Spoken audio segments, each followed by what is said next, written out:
I'm going to read Alice in the Wonderland, the second chapter, chapter 2, the Pool in Tears, with tears. There you go. The Pool of Tears. Curiouser and curiouser, cried Alice. She was so much surprised that for the moment she quite forgot how to speak good English. Now I'm opening out like the largest telescope that ever was. Goodbye, feet. Poor. When she looked down at her feet, they seemed to be almost out of sight. They were getting so far off. Oh, my foolish feet. I wonder who will put on your shoes and stockings for you now, dears. I'm sure I shan't be able. I shall be a great deal too far off to trouble myself about you. You must manage it the best way you can. But I must be kind to them. Those Alice or perhaps they want to walk away. I want to go. Let me see, I'll give them a new pair of boots every Christmas. And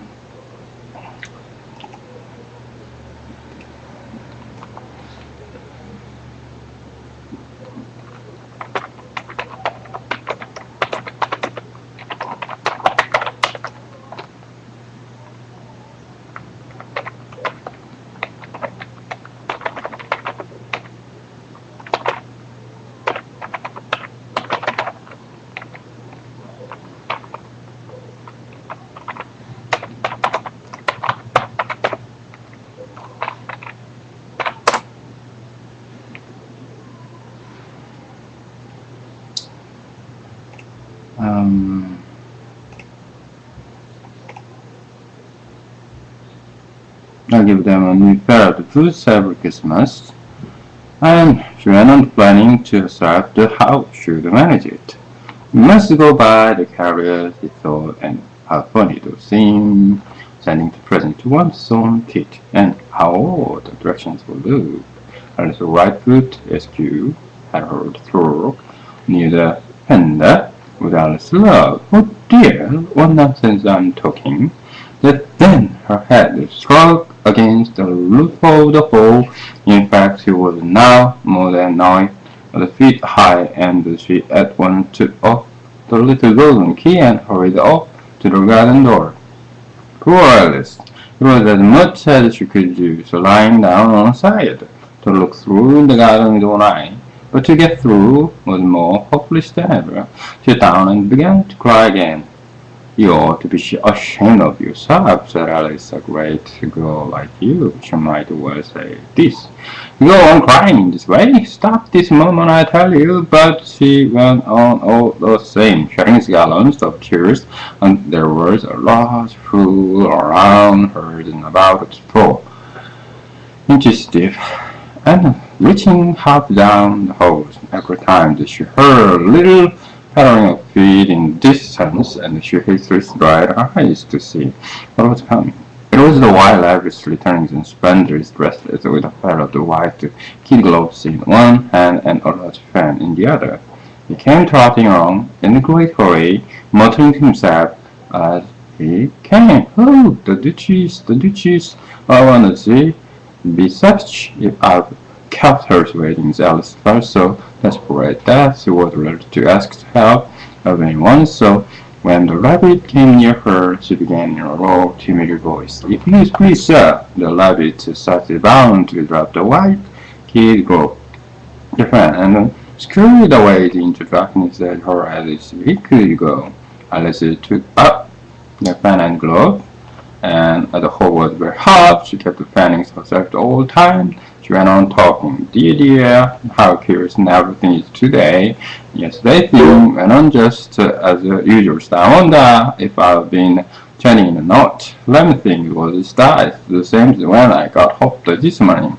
I almost think I can remember feeling a little different, but if I'm not the same, then the next question is, who in the world am I? That's the great further, and she began thinking about all the children she knew that were of the same age as herself, to see if she could have been changed for any of them.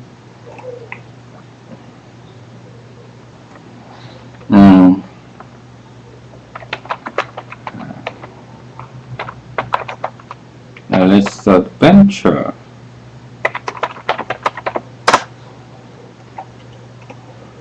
How those, I'm sure that I'm not other. She starts to her hair go in such long ringlets, and mine doesn't go in ringlets at all. And I'm sure I can't be marvel, for I know all sort of things, and she knows such a little besides that. She am I. And oh dear, how foolish it all is. I'll try if I know the thing I used to know. Let me see. 4 times Bob is 12. No, 20. And 4 times 6 is 13. No, 4 times is 24. And 4 times 7 is, oh dear, I shall never get to 20 at the latest. However, the multiplication table doesn't signify. Let's try geography. London is the capital of right. Who is she? Paris is the capital of Rome. And no, not at all long. I'm certain I must have been changed for Mabel. Although I saying how those little, and she closed her hand on her lap as if she were saying the lesson, and then began to repeat it. And her voice sounded first so strange. The words did not come the same as they used to. At last the little crocodiles improved its shiny tail, and threw the water of the ice on every golden scale. How cheerfully he seemed to grin, and how neatly he spread his claws, and welcomed little machines with gently smiling jest. I'm sure those are not the right words. That poor Alice, and her eyes filled with tears again as she went. Oh, I must be more. Though after all, I shall have to go and live in this bulky little house, and I have next to no toys to play with. Ever so many lessons to learn. No, I've made up my mind about it. So if I'm muddled, I'll stay down here. But there's no use. There's putting their head down and saying, "Come up again, dears." I shall only look up and say, "Who am I then? Tell me that first, and then if I like to be that person, I'll come up. If not, I'll stay down here still." I'm somebody who asked it, but tears cried Alice. With a sudden burst of tears, I do wish they would just put their heads down. I'm so very tired of being all alone here.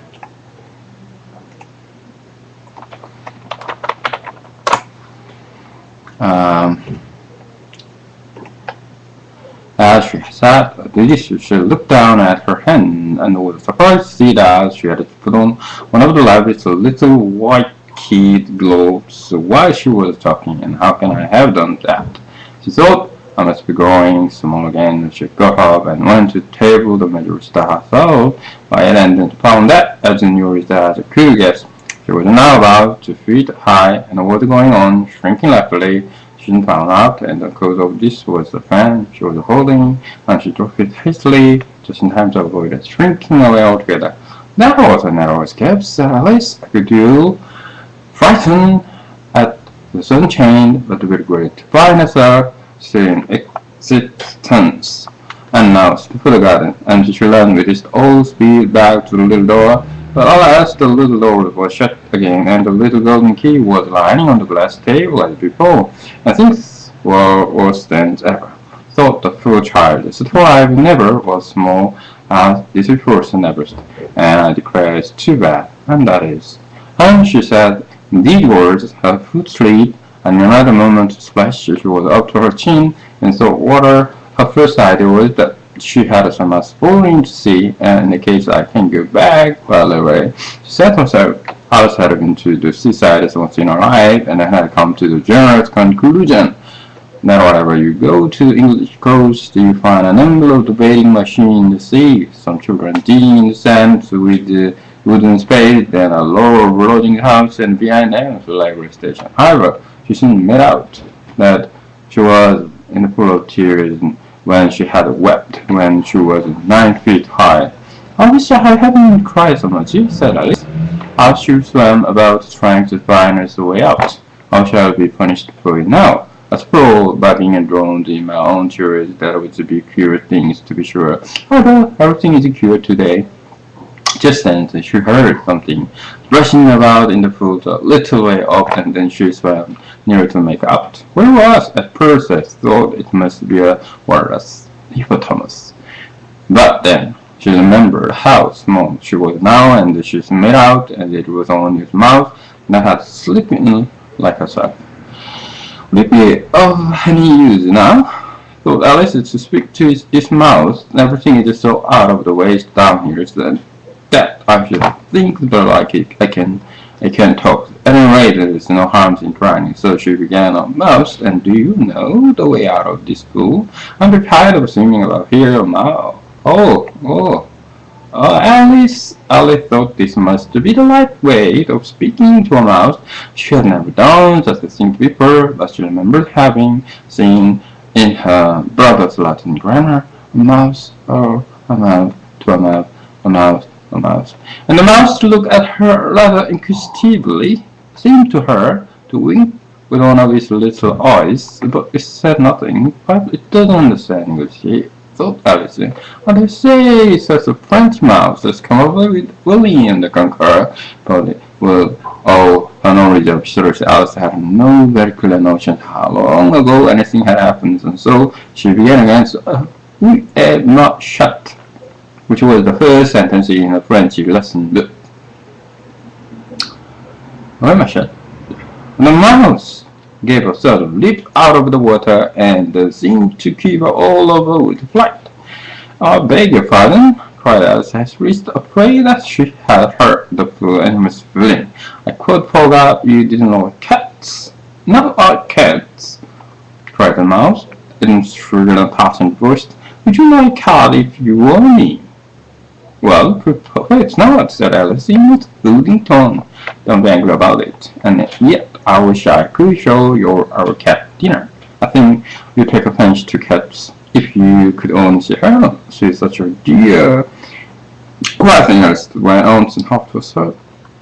As she swam like about in the pool, and she should purring so nicely by the fire, and licking her fur and washing her face, and she is such a nice and so thing to nurse them, and she is such a capitalist woman for catching mice. Oh, I beg your pardon, cried Alice again, for this time the mouse was bristling all over, and she felt certain must be really softened when walked and talk about her animals deeply eaten the nuts. Oh, dearest, and cried the mouse, who was travelling down the end of his chest, as if I would talk on such a But Fanny always hated his cat's nasty burger things. Don't let me hear the name again.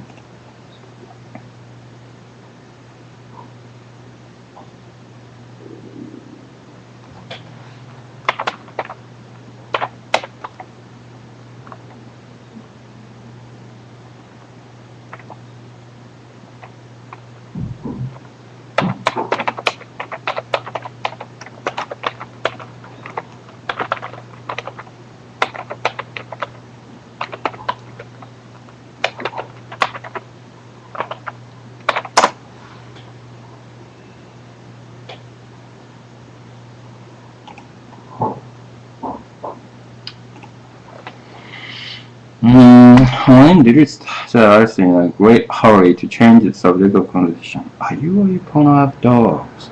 The mouse didn't answer, so Alice went on eagerly. There is such a nice little dog near our house I should like to show you. A little bright-eyed cheer. You know the widow wants such long curly brown hair, and fetch things when you throw them, and the table syrup, and then make voice dinners, and all sorts of things, and then I can't remember half of them. And it belongs to farmers, you know, and then he said it's so useful. As well as the hand of the farms is that it cheers a lot, and oh dear, cried Alice in a sorrowful tone. I'm afraid I haven't offended it again, for the mouse was swimming so as to foam the hard could go, and then making quite a commotion, and the fool as it went. So she called softly after it, and mouse gears to come back again, and we want to talk about cats and dogs, and either if you don't like them. When the mouse heard these, it ran and swam slowly back to her. His face was a quiet face, with passion I thought, and he said in a low, trembling voice, let's get the sword, and then I will tell you my history, and you will understand what it is that I had cats and dogs. It was a hard time to go, and for the fool. It was getting quite crowded with the birds and animals and hadn't fallen into it. There were a duck and a doo and Dodo, a lolly and an eaglet. So several other curious creatures Alice led the way, and the whole party swam to the shore. Whole party. Interesting.